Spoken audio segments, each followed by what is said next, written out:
Hello friends, welcome to quick revision point. My name है Raksha Srivastava. Friends, आज हम बाल विकास एवं शिक्षा शास्त्र के इंपॉर्टेंट क्वेश्चन को डिस्कस करेंगे जो कि फ्रेंड एग्जाम के लिए इंपॉर्टेंट है। तो स्टार्ट करते हैं। डाल्टन विधि के प्रतिपादक जो हैं वो मिस हेलेन पार्कहर्स्ट हैं। ओके। प्रोजेक्ट विप्राली या योजना विधि के प्रतिपादक जो हैं वो सर विलियम किलपैट्रिक्स हैं। योजना विधि के प्रतिपादक जो हैं वो जॉन डिवी हैं। मारिया मॉन्टेसरी विधि के प्रतिपादक जो हैं वो मारिया मॉन्टेसरी हैं। आगमन विधि के प्रतिपादक जो हैं वो अरस्तु हैं। निगमन विधि के प्रतिपादक जो हैं वो अरस्तु हैं। ओके। प्लस उत्तर विधि के प्रतिपादक सुकरात हैं। संवाद विधि के प्रतिपादक प्लेटो हैं। प्रोजेक्ट विधि के प्रतिपादक किलपैट्रिक्स हैं। ह्यूरिस्टिक्स विधि के प्रतिपादक आर्मस्ट्रॉन्ग्स हैं। गैरी विधि के प्रतिपादक एडवर्ड्स हैं। खेल विधि द्वारा शिक्षण जो है कॉल्डवेल कुक का है। और विनिटेका विधि के प्रतिपादक कार्लस्टन वॉसन है। ओके। अब हम बात करते हैं फ्रेंड व्यक्तित्व की प्रक्षेपण विधियाँ। प्रक्षेप का अर्थ क्या होता है? प्रक्षेप का अर्थ जो होता है वो अपनी बातों, विचारों, भावनाओं, अनुभव आदि को स्वयं न बताकर किसी अन्य उद्दीपक या पदार्थ के माध्यम से अभिव्यक्त करना है। जैसे टैट थीमेटिक एप्रिसेप्शन टेस्ट, यानी प्रतिपादक मॉर्गन व मुरे हैं। सन 1935 में, संख्या इनकी 31 है। ओके। और कैट चिल्ड्रेंस एप्रिसिएशन टेस्ट, यानी प्रतिपादक लियोपोल्ड बेलोक हैं और 1948 में। और आईबीटी के प्रतिपादक जो हैं इंक ब्लॉक टेस्ट, यानी सोरोसा शाही डब्बा परीक्षण के प्रतिपादक हरमन रोसा हैं 1921। एससीटी के प्रतिपादक सेंटेंस कंप्लेंट टेस्ट है और पाइन एंड टेंडलर है। स्वतंत्र शब्द साक्षर परीक्षण विधि के प्रतिपादक जो हैं फ्रांसिस गाल्टन है। ओके। आगे देखते हैं फ्रेंड्स। अब हम बात करते हैं व्यक्तित्व का। व्यक्तित्व जो होता है वो पर्सनालिटी क्या है? पर्सनालिटी जो होता है फ्रेंड्स वो लैटिन भाषा के पर्सोना शब्द से बना है। ओके। लैटिन भाषा के पर्सोना से बना है जिसका अर्थ होता है बाहरी आवरण, नकली चेहरा, नकाब या मास्क। प्राचीन समय में बाह्य रूप रेखा के आधार पर व्यक्तित्व परिभाषित किया जाता है। आलपोर्ट के अकॉर्डिंग व्यक्तित्व उन मनोदैहिक व्यवस्थाओं का गत्यात्मक संगठन है जो वातावरण के साथ समायोजन स्थापित कर लेता है। गैटल के अकॉर्डिंग व्यक्तित्व वह है जिसके द्वारा हम भविष्यवाणी कर लेते हैं। ओके। गिलफोर्ड जो कहते हैं व्यक्तित्व व्यक्ति के गुणों का समन्वित रूप है। विलियम वर्ड्सवर्थ के अनुसार व्यक्तित्व व्यक्ति के व्यवहार की समग्र व्यवहार विशेषता है। और व्यक्तित्व जो होता है वो 2 पार्ट में हम डिवाइड करते हैं, नकारात्मक तत्व और सकारात्मक तत्व। व्यक्तित्व जो होता है वंशानुक्रम और वातावरण के मिलने से व्यक्तित्व बनता है और इसके प्रतिपादक विलियम वुड्सवर्थ हैं। व्यक्तित्व के सिद्धांत में मनोविश्लेषणात्मक सिद्धांत दिया था वो सिगमंड फ्रायड ने दिया था। ओके। अब हम बात करेंगे व्यक्तित्व के प्रकार। यंग के अनुसार व्यक्तित्व 3 प्रकार का होता है, अंतर्मुखी, बहिर्मुखी, उभयमुखी। और सर्व शिक्षा अभियान यानी प्राथमिक शिक्षा के सार्वभौमिकरण के से संबंधित है। प्रारंभ 2000 से 2001 में हुआ था। अटल बिहारी वाजपेयी इसके प्रतिपादक थे। ओके। और कस्तूरबा गांधी विद्यालय जो हुआ था की योजना सन 2004 में शुरू हुई थी। मध्याह्न भोजन स्कीम है, शुरू हुई थी तमिलनाडु में। उद्देश्य सर्व शिक्षा अभियान को सफल बनाना है। ओके। अब हम आगे देखते हैं फ्रेंड्स। आगे है कि मोटिवेशन को भी हम अभिप्रेरणा कहते हैं। लैटिन भाषा का शब्द होता है मोटम से मिलकर बना हुआ है, मूवर से मिलकर बना है, मोटम और मूवर से। ओके। अर्थ जो होता है टू मूव होता है, यानी गति प्रदान करना। स्किनर कहते हैं कि अभिप्रेरणा जो होता है वो अधिगम का सर्वोच्च राजमार्ग या सड़पथ है। सोरेनसन के अनुसार अभिप्रेरणा को अधिगम का आधार कहा जाता है। गुड के अनुसार अभिप्रेरणा किसी कार्य को प्रारंभ करने, जारी रखने व नियंत्रण करने की प्रक्रिया है। गेट्स के अकॉर्डिंग अभिप्रेरणा प्राणी के भीतर व शारीरिक व मनोवैज्ञानिक दशाएं हैं जो उसे एक विशेष प्रकार कार्य करने के लिए तैयार करती हैं। मैकडूअल कहते हैं कि अभिप्रेरणा की व्याख्या जन्मजात मूल प्रवृत्ति के आधार पर की जाती है। अभिप्रेरणा 2 प्रकार की होती है, जन्मजात अभिप्रेरणा, अर्जित अभिप्रेरणा। जन्मजात अभिप्रेरणा जो होती है वो भूख, प्यास, नींद, काम, मलमूत्र, त्याग आदि होता है। अर्जित अभिप्रेरणा जो होता है पद, प्रतिष्ठा, पुरस्कार आदि होता है। थॉमसन के अकॉर्डिंग 2 प्रकार की अभिप्रेरणा होती है, स्वाभाविक और कृत्रिम अभिप्रेरणा। गैरेट के अकॉर्डिंग 3 प्रकार की अभिप्रेरणा होती है, जैविक दैहिक, मनोवैज्ञानिक और सामाजिक। जैविक दैहिक में संवेग आता है, मनोवैज्ञानिक में मूल प्रवृत्ति उदाहरण जैसे क्रोध, भय, प्रेम, दुख आता है। और सामाजिक में सम्मान, आत्म सुरक्षा और आत्म प्रदर्शन आता है। अभिप्रेरणा के 3 सोपान है। नीड है आवश्यकता, यानी प्राणी के शरीर में पानी की कमी। चालक, अंत्योदय, प्ररोध, ड्राइव, प्यास, भूख, नींद की कमी। प्रोत्साहन, उद्दीपक यानी पानी, भोजन, सोना। और प्रतिपादक इसके विलियम मैकडूगल हैं। ओके, इसके प्रतिपादक जो हैं वो विलियम मैकडूगल हैं। अब हम आगे देखते हैं फ्रेंड्स, अब हम कुछ इंपॉर्टेंट क्वेश्चन पे आते हैं मॉक टेस्ट पे, जो कि एग्जाम के लिए इंपॉर्टेंट है। निम्न में से कौन से संवेगात्मक विकास का जो है हिस्सा है? ए है अंतर्व्यक्ति कौशल, बी है अवधान व स्मृति, सी है साधिक प्रणाली की क्रिया, एंड डी है प्रतिबोधिक और गतिक कौशल। तो अंतर्व्यक्ति कौशल का जो उदाहरण है, हिस्सा है, वो संवेगात्मक विकास का जो संवेगात्मक विकास का जो हिस्सा है वो अंतर्व्यक्तिक कौशल है। Okay, right answer is a हो जाएगा। नेक्स्ट क्वेश्चन देखेंगे, कौन से कारक बच्चों के विकास को निर्धारित व प्रभावित करते हैं? तो ए है आनुवंशिकता, बी है भौतिक वातावरण, सी है सामाजिक सांस्कृतिक कारक। ओके, ये तीनों जो हैं ये बच्चों के विकास को निर्धारित व प्रभावित करते हैं। राइट आंसर इज डी हो जाएगा। नेक्स्ट क्वेश्चन देखेंगे फ्रेंड, कथन ए कहता है स्कूल में सीखने के लिए बच्चों के गति कौशल का समन्वय महत्वपूर्ण नहीं है। ओके, ये गलत है, क्योंकि स्कूल में सीखने के लिए बच्चों के गति कौशल का महत्वपूर्ण योगदान होता है। और तर्क आर है कि सीखना और विकास एक दूसरे से स्वतंत्र है, तो ये भी गलत है। सीखना और विकास एक दूसरे से स्वतंत्र नहीं है, एक दूसरे से जुड़े हुए हैं। ओके, तो ए और आर में दोनों गलत है, तो राइट आंसर जो होगा डी हो जाएगा। नेक्स्ट क्वेश्चन देखते हैं फ्रेंड, नेक्स्ट क्वेश्चन क्या है,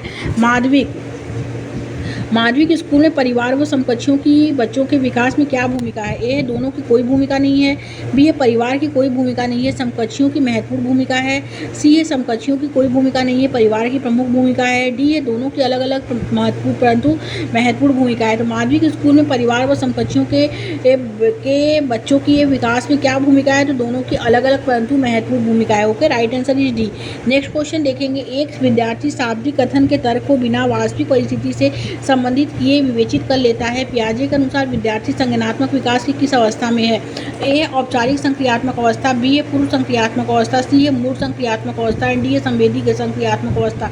राइट आंसर इज ए हो जाएगा फ्रेंड, औपचारिक संक्रियात्मक अवस्था में है। ओके, नेक्स्ट क्वेश्चन देखेंगे, जीन पियाजे के अनुसार बच्चों की सोच वयस्कों से गुणात्मक रूप से भिन्न होती है। Okay, right answer is a हो जाएगा। नेक्स्ट क्वेश्चन, कोहलबर्ग के नैतिक विकास के किस चरण में व्यक्तियों का मानना है कि नियमों में आपसी समझौते शामिल होने चाहिए और व्यक्ति के अधिकारों की रक्षा की जानी चाहिए? तो ए है यांत्रिक सापेक्षता अभिविन्यास, बी है सजा और आज्ञाकारिता अभिविन्यास, सी है सामाजिक अनुबंध अभिविन्यास, डी है अच्छा लड़का अच्छी लड़की अभिविन्यास। राइट आंसर इज ए हो जाएगा, यांत्रिक सापेक्षता अभिविन्यास। Okay, next question, Leh Vygotsky ने फिल इन द ब्लैंक सिद्धांत ने प्रस्तावित किया कि सीखना ज्ञान के सह निर्माण की प्रक्रिया है। ए है व्यवहारवादी, बी है सामाजिक सांस्कृतिक, सी है सूचना के प्रसंस्करण, एंड डी है मनोगतिकी। लेव वाइगोस्की ने सामाजिक सांस्कृतिक सिद्धांत में प्रस्तावित किया कि सीखने का ज्ञान के सह निर्माण की क्या है प्रक्रिया है। राइट आंसर इज बी हो जाएगा। नेक्स्ट क्वेश्चन देखेंगे, निम्न में से क्या लेव वाइगोस्की के सिद्धांत का उपयोग कक्षागत निहितार्थ है? तो ए बच्चों से अपेक्षा रखनी चाहिए कि वे पूर्ण रूप से खुद से चीज़ों को खोज पाएंगे,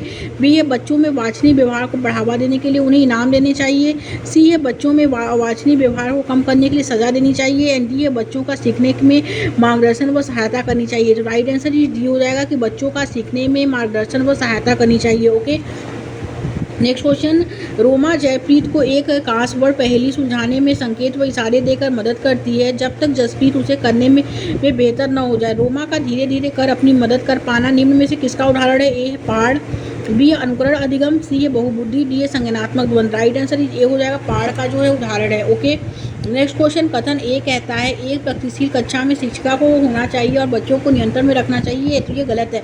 एक प्रगतिशील कक्षा में शिक्षिका को जो है वो एक प्रगतिशील कक्षा में शिक्षिका को एक्टिव होना चाहिए और बच्चों को नियंत्रण में नहीं रखना चाहिए। ओके, क्योंकि प्रगतिशील कक्षा में बच्चा ही जो मेन फोकस बच्चे पे ही रहता है, ये गलत है। ओके, और बच्चे तभी सीखते हैं जब शिक्षक उन पर पूर्ण रूप से नियंत्रण रखते हैं।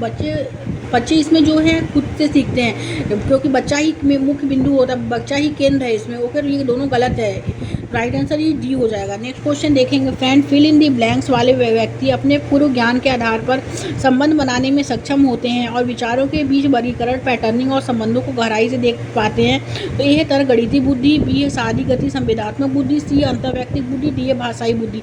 राइट आंसर ए हो जाएगा, तर्क गणितीय बुद्धि। नेक्स्ट क्वेश्चन देखेंगे, सहशिक्षा कक्षा में लड़कों के लिए एक शिक्षक की टिप्पणी, मत बहादुर बनो, लड़कियों की तरह कमजोर व्यवहार मत करो, किसको बढ़ावा देता है? तो ए है जेंडर समता, बी है जेंडर रूढ़िवादिता, सी है जेंडर भूमिका में लचीलापन, एंड डी है जेंडर समानता। Right answer is B, gender रूढ़िवादिता को बढ़ावा देता है। ओके, नेक्स्ट क्वेश्चन, निम्न में से कौन सतत एवं समग्र मूल्यांकन के प्रमुख अभिलक्षण है?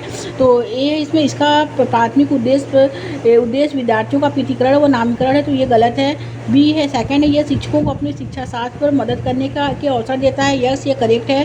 थर्ड यह मूल्यांकन को सीखने का हिस्सा मानता है, ये भी करेक्ट है। तो दूसरा और तीसरा इसमें राइट हो जाएगा, तो राइट आंसर सी हो जाएगा। नेक्स्ट क्वेश्चन, निम्नलिखित में से कौन सा प्रश्न समालोचनात्मक चिंतन को बढ़ावा देता है बजाय कि सूचना के मात्र पता स्मरण को? ए आखिरी जनगणना किस वर्ष में हुई थी, और बी है इसमें महात्मा गांधी का जन्म कहाँ हुआ था, सी है भारत के प्रथम राष्ट्रपति कौन थे, डी है समाज में लोकतांत्रिक आदर्शों को बढ़ावा कैसे दिया जाता है।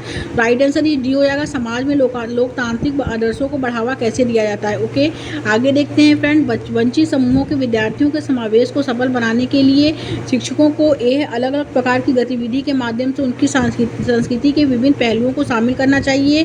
बी है उन्हें सांस्कृतिक गतिविधियों में भाग लेने के लिए प्रोत्साहित करना चाहिए और पढ़ाई पर ध्यान देने के लिए कहना चाहिए। सी है उन्हें सांस्कृतिक गतिविधियों में भाग लेने के लिए प्रोत्साहित करना चाहिए परंतु पढ़ाई पर नहीं। एंड डी है प्यार से उनके माता पिता को उन्हें घर पर ट्यूशन पढ़ाने को कहना चाहिए। तो वंचित समूह के विद्यार्थियों के समावेश को सफल बनाने के लिए शिक्षकों को अलग अलग प्रकार की गतिविधियों के माध्यम से उनकी संस्कृति के विभिन्न पहलुओं को शामिल करना चाहिए। राइट आंसर ए हो जाएगा। नेक्स्ट क्वेश्चन, समावेशी की शिक्षा की प्रमुख शिक्षा शास्त्रीय रणनीति क्या है? ए है सहयोग है, बी है पृथकीकरण है, सी है नकारात्मक भेदभाव है, डी है नामीकरण है। राइट आंसर ए हो जाएगा, सहयोग है। ओके, नेक्स्ट क्वेश्चन, एक शिक्षक को वंचित समूहों के विद्यार्थियों के समावेशन के लिए क्या करना चाहिए? एक ऐसी कक्षा नीति का निर्माण करना चाहिए जहां पर व्यक्तिगत भिन्नताओं को स्वीकारा जाए और प्रत्येक बच्चे को महत्व दिया जाए। ओके, राइट आंसर ही जो हो जाएगा वो ए हो जाएगा फ्रेंड्स। ओके, नेक्स्ट क्वेश्चन देखेंगे। एक बच्ची के बुद्धि लब्धि परीक्षण के स्कोर यह दर्शाते हैं कि वह औसत के ऊपर है, वह कक्षा में नियमित तथा क्रियाशील है, उसके गति के ग्रेड तथा लिखने का कौशल अच्छा है, परंतु जब उसे सुस्वर पाठन करने के लिए कहा जाता है तो उसका निष्पादन बुरा होता है। बच्ची में किसके लक्षण होने की संभावना है? A dysgraphia, dyscalculia, dyslexia and स्वलीनता। राइट आंसर इस हो जाएगा डिसलेक्सिया। ओके, नेक्स्ट क्वेश्चन देखेंगे। रचनात्मकता क्या है? बिना ऊब के किसी कार्य को बार बार करने की क्षमता है, लंबे गद्यांशों को रटने की क्षमता है, अपसारित ढंग से सोचने की क्षमता है, दूसरों की नकल ज्यों की त्यों करने की क्षमता है। तो रचनात्मकता जो है वो अपसारित ढंग से सोचने की क्षमता है। Right answer is C. Next question, सामाजिक रचनात्मक परिप्रेक्ष्य में सीखने को किस प्रकार देखा जाता है? तो ए है सक्रिय और सामाजिक प्रक्रिया के रूप में, बी है ज्ञान के निष्क्रिय अर्जन की प्रक्रिया के रूप में, सी है व्यवहार में अपेक्षाकृत स्थायी परिवर्तन के रूप में, एंड डी है उत्तेजना और प्रतिक्रिया के बीच अनुबंध। तो सामाजिक रचनात्मक परिप्रेक्ष्य में सीखने को किस प्रकार देखा जाता है? वो सक्रिय और सामाजिक प्रक्रिया के रूप में देखा जाता है। Right answer is a. आंतरिक अभिप्रेरणा का उदाहरण क्या है? ए है प्रथम पुरस्कार पाने के लिए पढ़ना, बी है अपनी उत्सुकता की संतुष्टि के लिए सीखना, सी है सराहना पाने के लिए काम करना, डी है साइकिल पाने के लिए प्रथम आना। तो राइट आंसर इज बी, अपनी उत्सुकता की संतुष्टि के लिए सीखना। नेक्स्ट क्वेश्चन, कथन ए कहता है प्रभावी शिक्षण में छात्रों के साथ सकारात्मक संबंध बनाना और उनकी भावनात्मक जरूरतों को महत्व देना चाहिए। ओके, तो ये करेक्ट है क्योंकि भावनाएं और सीखना परस्पर संबंधित है, ये भी करेक्ट है। तो ए और आर जो है इसमें दोनों सही है और आर जो है वो एक की सही व्याख्या भी करता है। Okay, right answer is a. Next question, महारत मुखी विद्यार्थी कैसे होते हैं? ए सीखने के लिए लक्ष्य तय करते हैं, तो ये करेक्ट है। एंड मानते हैं कि क्षमता स्थिर व स्थायी है, तो ये गलत है। बहुत ही आसान लक्ष्य करते हैं या कोई लक्ष्य नहीं करते, तो ये भी गलत है। अपने सीखने को सुसाध्य करने के लिए दूसरों की सहायता व मदद लेते हैं, तो पहला और चौथा इसमें राइट आंसर हो जाएगा। तो राइट आंसर इज सी हो जाएगा। नेक्स्ट क्वेश्चन, बच्चों के द्वारा प्रश्न पूछने को नज़रअंदाज करना चाहिए, बी है पर उन्हें सजा होनी चाहिए, सी है की अनुमति नहीं दी जानी चाहिए, डी को प्रोत्साहित किया जाना चाहिए। तो बच्चों के द्वारा प्रश्न पूछने को प्रोत्साहित किया जाना चाहिए। राइट आंसर इज डी हो जाएगा इसमें। नेक्स्ट क्वेश्चन देखेंगे। विद्यार्थी प्रभावी तरीके से तब सीखते हैं जब शिक्षक उनसे किसी प्रकार की अपेक्षाएं नहीं रखता है, उनसे बहुत कम स्तर की अपेक्षाएं रखता है, सी उन्हें किसी तरह की स्वायत्तता प्रदान नहीं करता है, खोज अधिगम द्वारा अन्वेषण की प्रक्रिया पर ध्यान देता है। तो विद्यार्थी प्रभावी तरीके से तब सीखते हैं जब शिक्षक खोज अधिगम द्वारा अन्वेषण की प्रक्रिया पर ध्यान देते हैं। Okay, right answer is D. Next question देखते हैं। शिक्षण अधिगम प्रक्रिया के दौरान शिक्षक द्वारा बच्चों को लगातार नए अन्वेषण, खेल और विभिन्न व्यापारिक गतिविधियों के माध्यम से नया ज्ञान के सृजन के लिए प्रोत्साहित किया जाता है। यह उदाहरण किसका है? तो यह उदाहरण जो है फ्रेंड ए है, एक प्रतिष्ठित कक्षा का जिसमें बच्चों को करके सीखने का अवसर एवं उनकी सक्रिय भागीदारी है। और सेकंड इसमें कि परंपरागत कक्षा का जिसमें शिक्षण अधिगम प्रक्रिया में शिक्षक की सक्रिय भागीदारी है, तो ये गलत है। थर्ड है कि एक ऐसी शिक्षा जिसमें शिक्षक किताबी ज्ञान से अलग हटकर बाल केंद्रित विधियों से अधिगम करने को महत्व देते हैं। एंड फोर्थ है एक ऐसी कक्षा जिसमें शिक्षा को अधिगम कराने के अन्य तरीका की जानकारी नहीं है। तो पहला और तीसरा इसमें राइट आंसर हो जाएगा, तो राइट आंसर ए हो जाएगा। नेक्स्ट क्वेश्चन, अभिकथन ए कहता है शिक्षार्थियों के विविध प्रकार के समूहों को पढ़ाते समय शिक्षक को उनके सामाजिक और सांस्कृतिक संदर्भ के बारे में किसी भी तरह की चर्चा नहीं करनी चाहिए। तो ये गलत है, ओके, क्योंकि शिक्षार्थियों के विविध प्रकार के समूह को पढ़ाते समय जो है शिक्षक को उनके सामाजिक और सांस्कृतिक संदर्भ के बारे में चर्चा करनी चाहिए, ना कि नहीं करनी चाहिए, ये गलत है। और तर्क आर है कि सामाजिक और सांस्कृतिक संदर्भ अधिगम के में किसी भी प्रकार की भूमिका नहीं निभाते हैं, तो ये भी गलत है, निभाते हैं, ना कि नहीं निभाते हैं। तो इसमें दोनों राइट गलत है, तो राइट आंसर डी हो जाएगा। नेक्स्ट क्वेश्चन, छात्रों के बीच गहरी प्रत्यात्मक समझ को विकसित करने के लिए एक शिक्षक को अवधारणाओं को याद करने पर ध्यान देना चाहिए, प्रत्यक्ष निर्देश के तरीकों का उपयोग करना चाहिए, संसाधन के लिए प्रावधान करना चाहिए जिससे करके सीखने को सुधारित किया जा सके। तो राइट आंसर इस डी हो जाएगा कि संसाधन के लिए प्रावधान करना चाहिए जिससे करके सीखने को सुधारित किया जा सके। नेक्स्ट क्वेश्चन देखते हैं फ्रेंड्स कि विविध भौतिक शिक्षण सामग्री का उपयोग करने से बच्चों को सीखने की अवधारणाओं में किस क्रम में मदद मिलती है। ए ठोस से मूर्त, बी है अपरिचित से परिचित, सी है उच्च क्रम से निचले क्रम, एंड डी है जटिल से सरल। तो विविध भौतिक शिक्षण सामग्री का प्रयोग करने से बच्चों को सीखने की अवधारणाओं में किस क्रम में मदद मिलती है, तो ठोस से मूर्त क्रम में मदद मिलती है। Okay, right answer is a हो जाएगा। Thank you friends.